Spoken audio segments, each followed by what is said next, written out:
રાધનપુરમાં કાળઝાળ ગરમી વચ્ચે પાણી પોકાર રાધનપુર મસાલી રોડ ઉપર. રાધનપુરના વોર્ડ નંબર 7માં પાણી માટે લોકોની રઝળપાટ. પાણી અનિયમિત અને મીઠું ના આવતા સ્થાનિક લોકોને ભારે હાલાકી. આવી કાળઝાળ ગરમી વચ્ચે પાણી માટે પોકાર. સ્થાનિક લોકોને પાણી માટે આમથી તેમ ભટકવાનો વારો આવ્યો. પાણી માટે રઝળી રહી છે રાધનપુરની મહિલાઓ. ગરમીના કારણે તંત્રએ ઘરની બહાર નીકળવાની મનાઈ કરી છે. તેવા સમયે પાણી વગર શું કરે મહિલાઓ? પાણી નહીં મળે તો આંદોલન કરવાની આપી મહિલાઓએ ચીમકી. મારું નામ જ્યોતિબેન ગણપતભાઈ જોશી, રાધનપુર મહિલા શહેર પ્રમુખ કોંગ્રેસનું 7 નંબર વોર્ડમાં રહું છું. છેલ્લા 2 મહિનાથી 7 નંબર વોર્ડને જે પાણીની તકલીફ પડી રહી છે, અહીંયા બેડા ખાલી છે, ટાંકામાં પાણી આવતું નથી.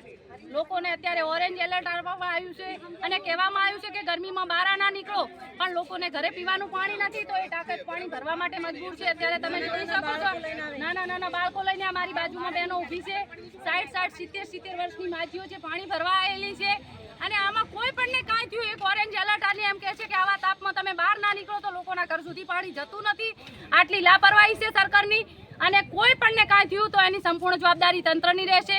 છેકથી આ વોર્ડને પાણીની તકલીફ છે અને ખારું પાણી એ લોકોએ અત્યારે બંધ કરાવી દીધેલું છે અને મીઠું પાણી જે ટાંકામાં આવે છે એ 2 વાગે અહીંયા છોડે છે અને ખરા બપોરે પબ્લિક આ પાણી ભરવા માટે મજબૂર છે.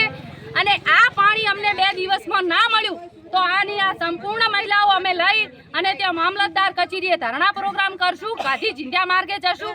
અને આમાં કોઈ પણ મહિલાને કાંઈ પણ થયું તો સંપૂર્ણ જવાબદારી તંત્રની રહેશે. આ મીડિયાના માધ્યમથી અમે જણાવવા માંગીએ છીએ અને આનું સોલ્યુશન અમને 2 દિવસમાં જોઈએ ને જોઈએ. 2 વાગ્યા સુધી